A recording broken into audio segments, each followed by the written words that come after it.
Selamat sore semuanya. Terima kasih kepada Pak Taufik selaku dosen dari K3 dan AISWA sudah memberikan kesempatan kepada kami untuk melakukan presentasi pada kali ini. Di sini kami akan membahas presentasi terkait tentang ergonomi di tempat kerja, evaluasi kondisi ergonomis pada suatu kerja dan merancang perbaikan yang diperlukan. Di dalam presentasi kita kali ini, kita akan mengupas tuntas nih dari awal, dari konsep dasar ergonomi, terus penerapan ergonomi, lalu juga kita ada nih studi kasus tentang evaluasi di tempat kerja. Jadi tidak semua tempat kerja itu tempatnya itu selalu ergonomis, teman-teman. Jadi nanti kalau misalnya kalian simak video kita berdua, kalian bisa tahu bahwa ergonomis itu apa sih gitu. Langsung aja kita masuk ke slide selanjutnya. Oke. Nah, pada slide kali ini izinkan kita untuk memperkenalkan diri terlebih dahulu nih. Karena apa kalau tak kenal maka tak sayang. Di sini saya sebagai pembuka yaitu Bunga Hadistira, ada sedikit info. Dan NIM saya yaitu 2301111040023.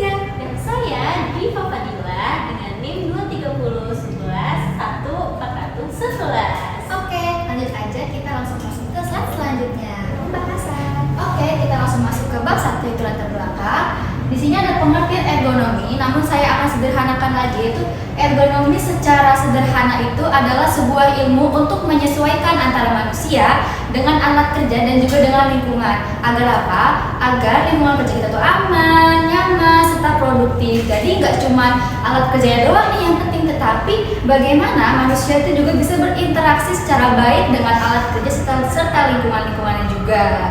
Seperti itu. Kita masuk ke nomor 1 yaitu pentingnya ergonomi. Kenapa ergonomi itu penting? Karena ergonomi itu bisa memastikan, penerapan ergonomi itu bisa memastikan manusia ini sudah di dalam lingkungan yang sehat, sudah di dalam lingkungan yang aman, serta bisa meminimalisir resiko yang ada yang bisa membuat gangguan kesehatan kita tuh terjadi gitu. Lalu di sini juga untuk apa sih lingkungan kerja yang ergonomis? Yaitu yang ini memastikan lingkungan kerja yang sehat serta adanya fasilitas medis seperti adanya ruangan P3K, seperti adanya ruangan non smoking serta adanya ruang khusus smoking juga supaya bisa dibedakan agar tidak terjadi pencemaran udara yang bisa mengganggu kesehatan juga. Lalu juga ada program kesehatan karyawan seperti kayak adanya BPJS, terus juga adanya pelatihan nih cara menggunakan alat-alat kerja yang baik dan benar seperti kayak menggunakan mesin seperti itu. Di nomor 3 ini ada manfaat ergonomi yaitu meningkatkan kesehatan. Kenapa bisa meningkatkan kesehatan? Karena lingkungan kerja kita tuh aman.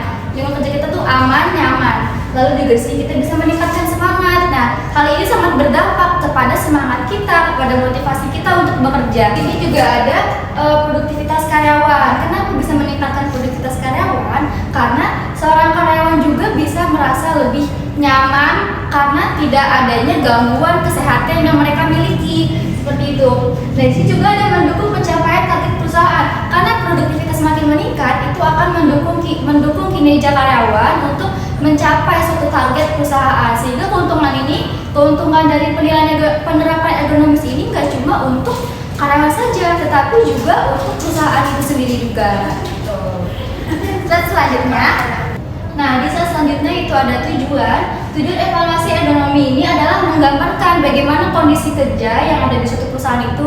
Di sini juga tujuan evaluasi ini sendiri juga akan mengidentifikasi nih dari mana masalah itu ada. Kita akan mengidentifikasi, kita akan mencari tahu dari mana pusat permasalahan itu ada. Lalu juga serta memberikan rekomendasi agar lingkungan kerja itu tetap sehat, aman, serta juga produktif supaya kegiatan produktivitas karyawan itu juga bisa meningkat.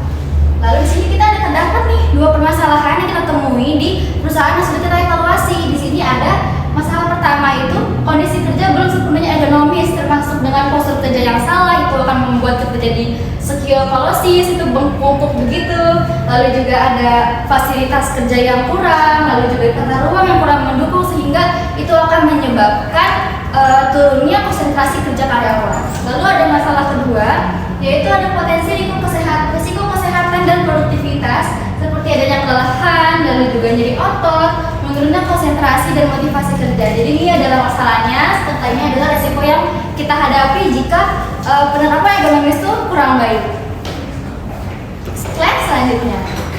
Selanjutnya kita masuk ke bab 2 yaitu deskripsi tempat kerja. Oke, kita masuk ke bab 2 yaitu deskripsi tempat kerja. Deskripsi tempat kerja ini adalah suatu tempat yang sudah kita evaluasi, yaitu adalah ruang kantor dengan aktivitas utamanya yaitu adalah administrasi dan menggunakan komputer, lalu menggunakan meja standar serta juga kursi putar. Dengan karyawan itu bekerja selama 6 hingga 8 jam per hari di depan komputer. Nah, di sini terdapat fasilitas kerja nih yang cukup memadai, namun belum sepenuhnya mendukung kenyamanan jangka panjang. Seperti kayak lingkungan kerja ini dilengkapi dengan AC, tetapi AC itu cuma 2 di lingkungan kerja yang cukup besar. Nah, orang-orang yang di dalamnya itu juga terdapat cukup banyak, sekitar berapa ya, 40 orang di dalam suatu ruangan tersebut, sehingga itu akan memicu kekurangannya oksigen, jadi kayak kerasa engap dan panas. Nah, di sini juga ada pencahayaan yang tidak stabil atau seperti cahaya lampu yang remang-remang, itu akan memicu radiasi juga. Lalu di sini juga ada potensi risiko ergonomis meliputi postur statis atau duduk lama-lama. Lalu juga ada pencahayaan tadi yang seperti saya jelaskan, yaitu pencahayaan kurang ideal serta suhu ruangan yang tidak selalu nyaman. Coba. Selanjutnya, slide selanjutnya akan dibawakan oleh rekan saya, yaitu tentang penilaian ergonomis bab 3. Hai semuanya, kembali lagi dengan aku Diva di bab 3 penilaian ergonomi. Oke, selanjutnya yaitu postur duduk karyawan dengan postur tubuh yang benar dan postur tubuh yang salah. Nah, yang pertama, duduk dengan tegak, punggung disangka sadaran. Jadi kita tuh harus tegak, gak boleh nyerong kiri, gak boleh nyerong kanan, gak boleh miring gitu. Relax sikus 90 derajat, lengan sejajar dengan meja. Jadi lengan tuh harus sejajar dengan meja, tidak boleh tidak sejajar, bisa mengakibatkan pegal pada tangan kalian. Dan yang ketiga itu monitor sejajar pandangan mata 15-30 derajat ke bawah. Kalau misalnya tidak sejajar dengan pandangan mata, kalau misalnya kursi kalian itu ketinggian, maka bisa disesuaikan dengan postur tubuh kalian. Misal kalian itu dengan tinggi badan yang memang tinggi gitu kan, boleh tuh di-adjust, disesuaikan dengan postur tubuh kalian agar pandangan mata itu bisa 15-30 derajat ke monitor. Jadi pandangan kalian lurus gitu. Nah, yang keempat yaitu kaki menapak penuh di lantai atau pakai footrest. Jadi kalian itu harus kakinya menapak ke lantai. Mengapa? Karena kalau misalnya kalian kakinya menggantung, itu tuh 8 jam per hari itu bakalan pegal-pegal, bakalan tidak enak gitu untuk dilakukan secara terus-menerus. Jadi kalian harus menapak kakinya, tidak boleh ketinggian, tidak boleh kerendahan. Nah, yang postur tubuh yang salah yaitu membungkuk saat mengetik. Pasti bagian tulang leher belakang kalian itu sangat pegal kalau misalnya dilakukan secara terus-menerus. Yang kedua yaitu monitor terlalu tinggi dan rendah. Jadi kalian bisa menyesuaikan monitor kalian. Jika misalnya kalian dengan postur tubuh yang tinggi, maka bisa dilakukan persettingan ukuran ketinggian kursi kalian agar sejajar gitu ya, tidak terlalu tinggi atau tidak terlalu rendah. Yang keempat itu pergelangan tangan menggantung, itu juga tidak boleh teman-teman, dan itu postur tubuh yang salah. Dan yang keempat itu kaki tidak menapak. Kenapa kaki itu tidak menapak? Karena bakal menyebabkan pegal-pegal kalau misalnya dilakukan setiap harinya. Teman, sampai pada slide posisi duduk karyawan. Menurut hasil observasi yang dilakukan pada foto tersebut, beberapa karyawan terlihat bekerja dengan posisi duduk miring, balik ke kiri. Biasanya terjadi karena kursi ini tidak menopang punggung dengan baik loh teman-teman, dan kebiasaan tubuh mencari posisi nyaman sesaat. Duduk miring ini membuat bagian tubuh belakang itu tidak seimbang, terutama pada bagian tulang pinggul dan bahu. Nah, ini jika dilakukan secara terus-menerus, posisi ini dapat menyebabkan nyeri punggung dan gangguan postur tubuh yang namanya skoliosis. Maka dari itu pentingnya dilakukan dan pentingnya kita mencari bagaimana sih cara duduk yang benar agar tidak terjadi masalah-masalah penyakit serius yang diakibatkan posisi duduk yang tidak benar dan tidak seimbang. Baik teman-teman, sampai pada slide pencahayaan. Nah, menurut menurut hasil observasi yang dilakukan terhadap ruangan tersebut, tidak adanya pencahayaan yang optimal dan tidak adanya pencahayaan yang baik.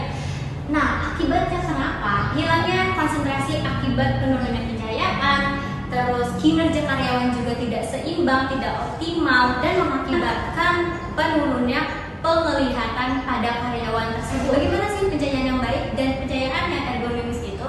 Nah, di sini ada nih standar pencahayaan menurut SNI 03 6575 2001 adalah 300 sampai 500 LUX, teman-teman. Hasil observasi menunjukkan hanya 250 LUX pada saat ini. Bayangkan betapa gelapnya dan betapa pegalnya karyawan bekerja selama 8 jam per hari dengan penglihatan yang kurang optimal. Lalu dampaknya meliputi mata lelah, konsentrasi menurun, dan sakit kepala. Penyebabnya adalah pencahayaan buatan yang kurang dan minimnya cahaya alami. Jadi di sini tuh tampak adanya sirkulasi cahaya matahari, tetapi kacanya itu tidak pernah dibuka sama sekali. Maka dari itu karyawan itu tidak dapat cahaya alami dari luar gitu. Maka dari itu perusahaan perlu adanya perbaikan pencahayaan untuk mengoptimalkan kinerja karyawan. Lalu slide berikutnya yaitu saya akan mencontohkan ruangan dengan cahaya yang terang dengan ventilasi yang baik dan tata ruang yang bagus. Nah, berikut ini adalah contoh dengan cahaya yang terang dan ventilasi yang baik di sebuah ruang kerja. Nah, bisa kalian lihat kan, di antara satu dengan lainnya itu diberi sekat. Lalu cahaya di sini juga termasuk terang ya teman-teman, karena terlihat dengan ruang kerja yang ergonomis itu tuh sangat menunjang dan mempengaruhi kinerja karyawan di dalamnya. Menurut hasil observasi yang dilakukan, pencahayaan yang ada di ruangan tersebut ini sudah memenuhi standar pencahayaan SNI yang berlaku. Nah, teman-teman, sampai pada slide berikutnya yaitu kebisingan suhu dan ventilasi.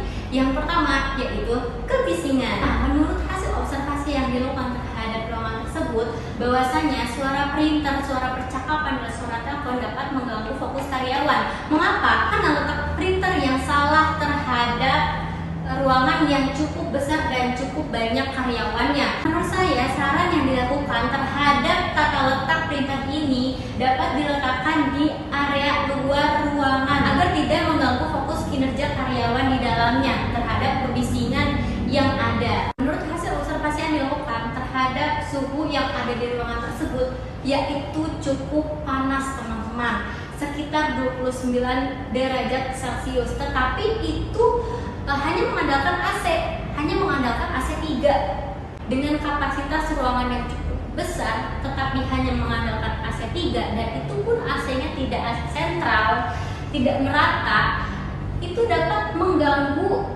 produktivitas karyawan di dalamnya. Perlu adanya perbaikan dan penambahan jumlah kapasitas AC. Perlu adanya maintenance dan perbaikan terhadap AC yang ada di ruangan tersebut agar suhu yang ada di ruangan tersebut ini bisa optimal dan bisa stabil dan dapat menaikkan kinerja karyawan di dalamnya. Slide selanjutnya yaitu bab 4, rekomendasi perbaikan.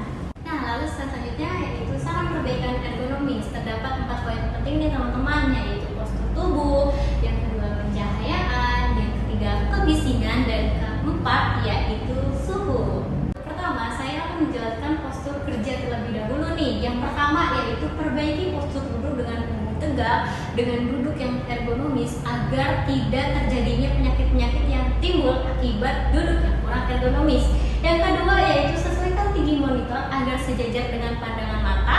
Yang ketiga yaitu gunakan mouse dengan mouse yang ergonomis untuk mengurangi ketegangan tangan akibat kerja 8 jam seharian. Yang kedua yaitu pencahayaan. Nah, solusinya yaitu tambahkan pencahayaan tambahan, gunakan lampu dengan intensitas yang sesuai yang sudah ditetapkan dijelaskan pada slide sebelumnya. Yang ketiga yaitu tata ulang peralatan, tambah peredam suara, lalu pisahkan antara ruangan dan tempat printer khusus.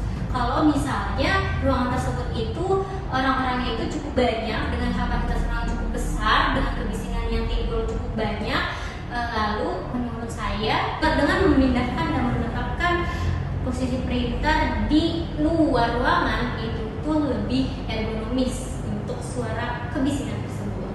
Yang keempat yaitu suhu. Tambahkan beberapa AC dan buka jendela sesekali teman-teman. Perbaiki sirkulasi udara agar terlihat lebih nyaman, enak, nyaman, dan pastinya ergonomis untuk kedepannya. Slide selanjutnya yaitu terdapat manfaat perbaikan. Nah, manfaat perbaikan di sinilah dapat mempengaruhi kesehatan dan kenyamanan kinerja karyawan. Yang pertama yang pastinya yaitu mengurangi resiko nyeri, mengurangi resiko-resiko penyakit yang ada jika ergonomis itu diterapkan, jika solusi-solusi tadi itu direalisasikan.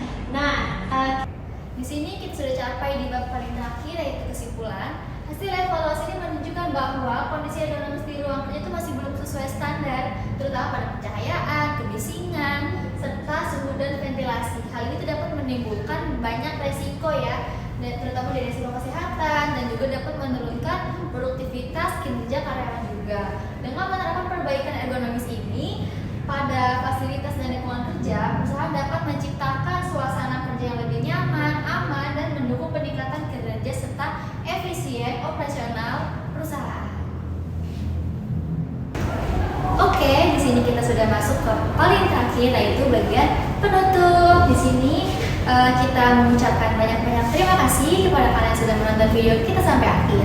semoga apa yang kita sampaikan dapat menambah wawasan kalian semua loh. Betul nih. teman-teman. Jangan lupa kasih pesan-pesan atau komentar kalian di kolom bawah ya. Oke. Bye-bye.